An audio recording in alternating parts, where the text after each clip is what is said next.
আসসালামু আলাইকুম বন্ধুরা, কেমন আছেন সবাই? আজকে একা হাতে পৃথিবী সামলানো এক যোদ্ধা গল্প শোনাবো। মা হওয়া সহজ, কিন্তু একা হাতে সব দায়িত্ব পালন করা সে তো এক অমানবিক যুদ্ধ। বাবা তো নিজের জীবন গুছিয়ে নতুন করে পথ চলা শুরু করেছেন, কিন্তু ফেলে গেছেন সেই সন্তানদের, যাদের পুরো পৃথিবীটাই এখন এই একমাত্র মা। সন্তানের ছোট ছোট আবদার, তাদের উজ্জ্বল ভবিষ্যৎ, তাদের মনের সব আশা পূরণ করা, সব কিছুর চাপে মা নিজের ইচ্ছাগুলোকে কবেই বিসর্জন দিয়েছেন, তার হিসেব নেই। নিজের জন্য একটা নতুন পোশাক কেনা থেকে শুরু করে নিজের ব্যক্তিগত কষ্টের কথাগুলো লুকিয়ে রাখা, একজন সিঙ্গেল মায়ের কাছে প্রতিটি দিনই একটি অগ্নি পরীক্ষা। সমাজ কি বলবে, সংসার কিভাবে চলবে, আর সন্তানদের চোখে মুখে হাসি কিভাবে টিকিয়ে রাখা যায়, এই চক্রেই ঘুরে পড়ে তার জীবন।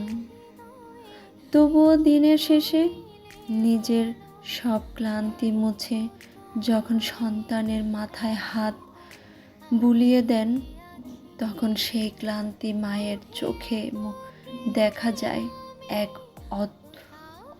অদ্ভুত তৃপ্তি।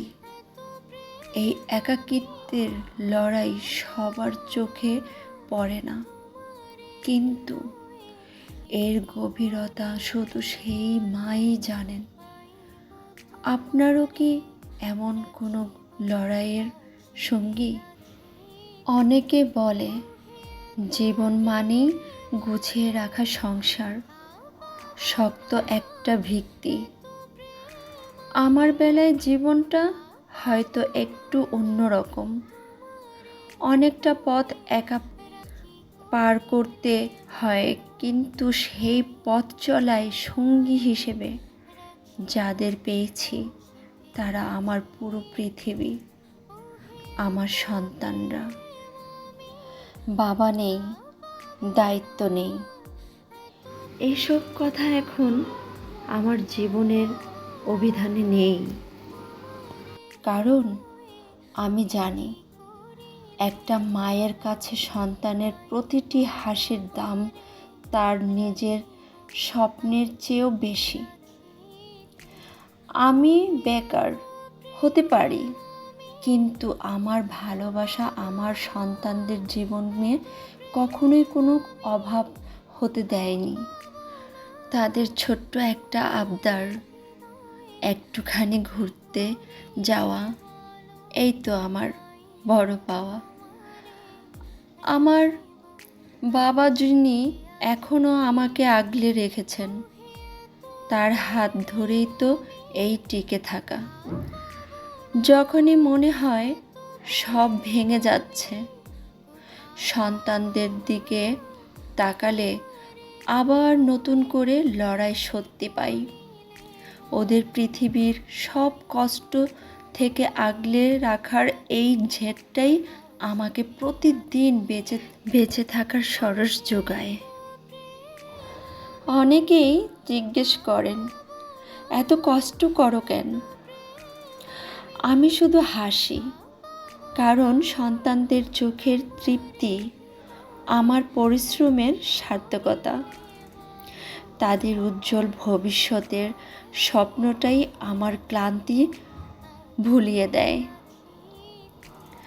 আমি হেরে যেতে জানি না, কারণ হার মানলে যে আমার এই ছোট্ট পৃথিবীটা ভেঙে যাবে। আমি জানি না ভবিষ্যৎ কোথায় নিয়ে যাবে, কিন্তু আজকে এই দিনগুলোতে আমি ছোট্ট ছোট্ট আনন্দগুলোতে আমার যে স্মৃতি তৈরি করেছি, সেটাই আমাদের সব। আমি মা, আমি লড়ুক, এবং আমি আমার সন্তানদের নিয়ে ভীষণ ভালো আছি। এটাই আমার গল্প। আমার গল্পটি যদি আপনাদের ভালো লেগে থাকে অবশ্যই কমেন্ট করবেন। আল্লাহ হাফেজ, বাই।